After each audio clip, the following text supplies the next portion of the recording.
Olá, gestores escolares. Nós estamos começando aqui uma sequência de videoaulas para auxiliar você que está revisando o seu projeto político-pedagógico na formação PPP Vivo, assessorada pela Cocriare e o Instituto Paulista de Cidades Criativas e Identidades Culturais. A realização do diagnóstico, ele tem como princípio o desenvolvimento de competências de gestão escolar, como disse muito bem o professor Mozart Barros, que foi um dos participantes aí na elaboração da Base Nacional de Competências do Diretor Escolar, que ele diz o seguinte: o diretor escolar ele precisa desenvolver a liderança com novas competências para o século de 21. E como parte dessas competências a serem desenvolvidas, está justamente o que a gente chama de gestão por evidências. A gestão por evidências, ela tem três elementos basais para que ela se efetive na escola, para que o diretor possa desenvolver competências para gerar informações sólidas que sejam uma base para a sua própria tomada de decisão, a tomada de decisão dos seus professores, como também as tomadas de decisão da Secretaria de Educação. Para isso, a liderança do diretor é fundamental, porque se ele não incentivar, ele não apoiar e não acompanhar o uso de dados entre os professores e sua equipe, ele não vai dar o exemplo e, consequentemente, a gestão por evidências não vai se consolidar. Então, o primeiro que tem que acreditar e que tem que aprender e desenvolver o uso de dados como uma ferramenta para tomada de decisão é o líder da escola, que é o diretor escolar. A segunda questão, que é bastante crucial, é que o diretor ele precisa pautar o desenvolvimento escolar na qualidade dos dados que se geram e sistematizam. Aqui entra um fator importante que é, por exemplo, o censo escolar. Quem é que preenche o censo escolar aí na sua unidade? Essa pessoa teve uma formação, teve um treinamento, uma capacitação, ela entende a importância dos dados que ela está inserindo dentro do censo, que esses dados vão para o INEP, para o governo federal, e vão voltar em formas de políticas públicas para a escola. Mais ainda, se essas informações não são fidedignas, elas acabam comprometendo a tomada de decisão da escola e da secretaria. E, por último, a formação da equipe. Toda a equipe, incluindo secretário, diretores, coordenadores, professores, precisam ter formação em serviço para desenvolver um olhar apurado para as evidências e os dados. O que significa isso? A gente pede tanto para que fala-se tanto na literatura que o professor tem que ser também pesquisador, não é mesmo? Ele tem que levantar dados científicos, ler artigos científicos, buscar novas metodologias de ensino e aprendizagem. Pois bem, o gestor também precisa ser pesquisador-gestor, buscar casos de sucesso, práticas exitosas, pesquisas científicas, evidências que embasem as suas tomadas de decisão na gestão. Isso envolve desenvolvimento profissional e formação continuada. Então, é importante que o coordenador pedagógico, que é quem cuida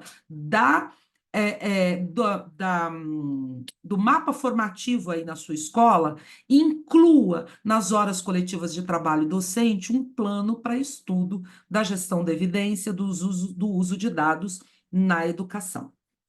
Quais são as fontes de evidência? Quatro fontes principais. Pesquisa científica, então é importante estar antenado com as últimas descobertas aí da ciência quanto à educação, metodologias, relatos de caso, de sucesso que deram certo.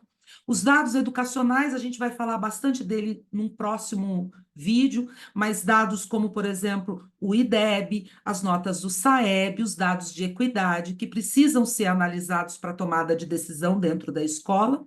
A experiência profissional, não apenas do gestor escolar, mas se você está trabalhando no princípio da colaboração, imagine que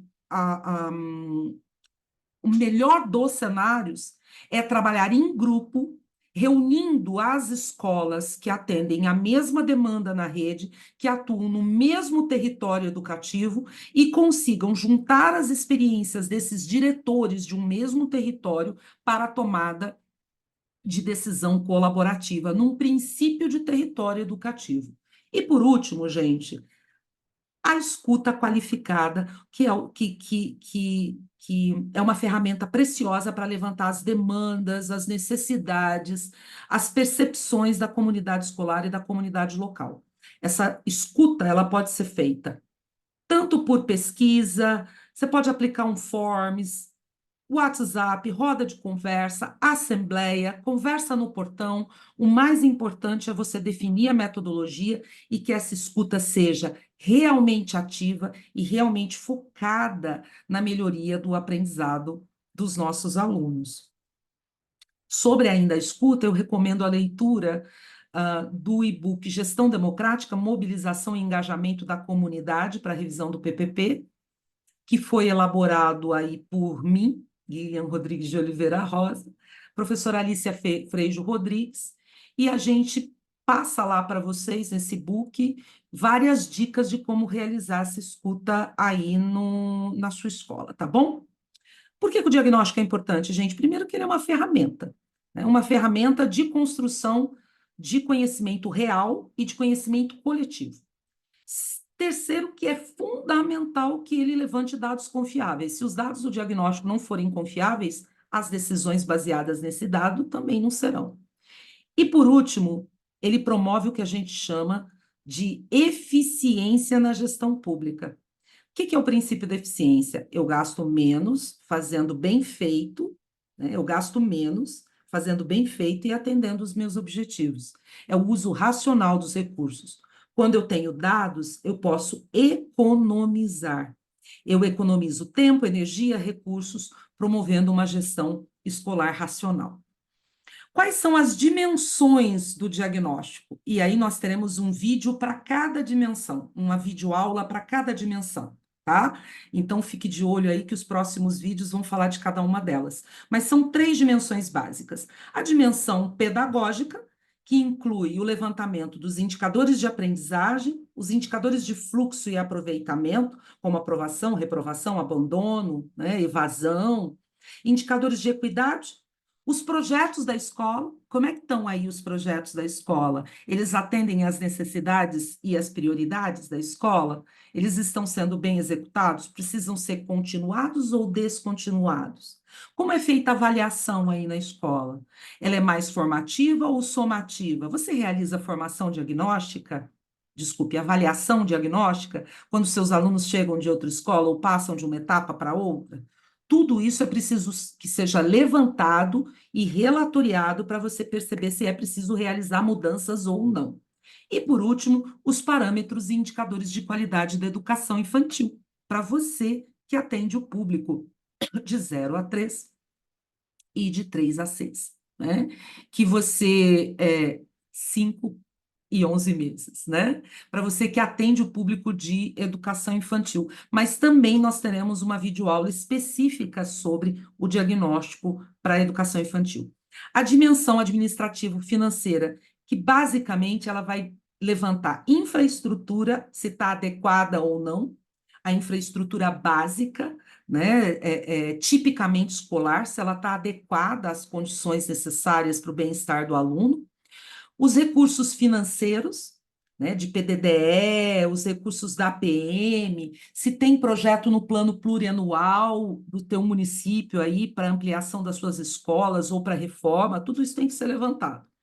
Transporte escolar, alimentação escolar, equipamento. Nós fizemos, na videoaula específica sobre administrativa e financeira, nós fizemos um checklist para orientar você em como fazer isso.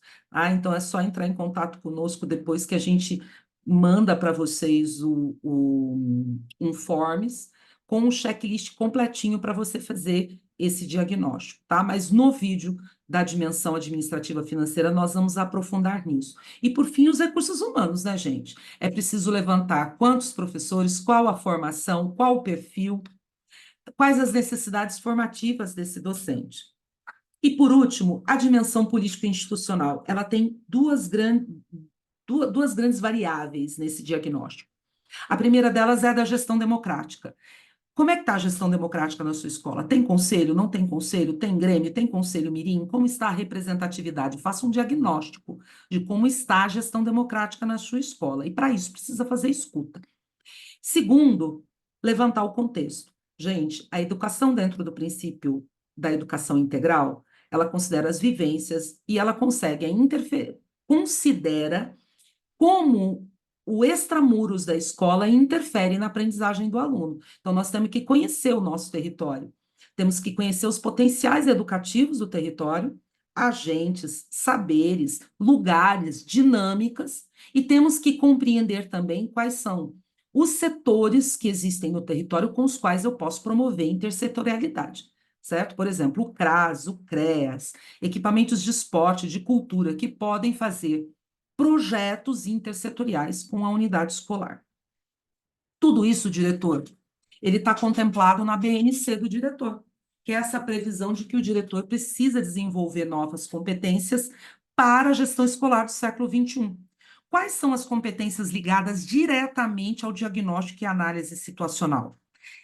Zelar pela qualidade dos dados e informações que a escola fornece para a secretaria, que a escola fornece para o MEC. Por exemplo, a ficha de matrícula, gente. A ficha de matrícula precisa estar de acordo com a ficha do censo escolar. Uma pergunta: aí na ficha de matrícula da tua escola tem o campo raça e cor? Esse é um campo fundamental, por exemplo, para você ter dados para efetivar políticas de equidade, tá? Focalizar o seu trabalho no compromisso do ensino-aprendizado. Para isso, você tem que conhecer as características pedagógicas de cada etapa e modalidade que a escola oferece. Para realizar isso, é preciso conhecer os fatores internos e os fatores externos à escola que interferem no aprendizado. Então, eu tenho que conhecer a minha escola, como é que é o clima organizacional? Ele interfere? Tem casos de bullying? Como são os relacionamentos? Externamente, a gente já comentou. Né? Qual é o potencial educativo do território? Quais são os fatores que interferem na aprendizagem do meu aluno que está lá fora da escola?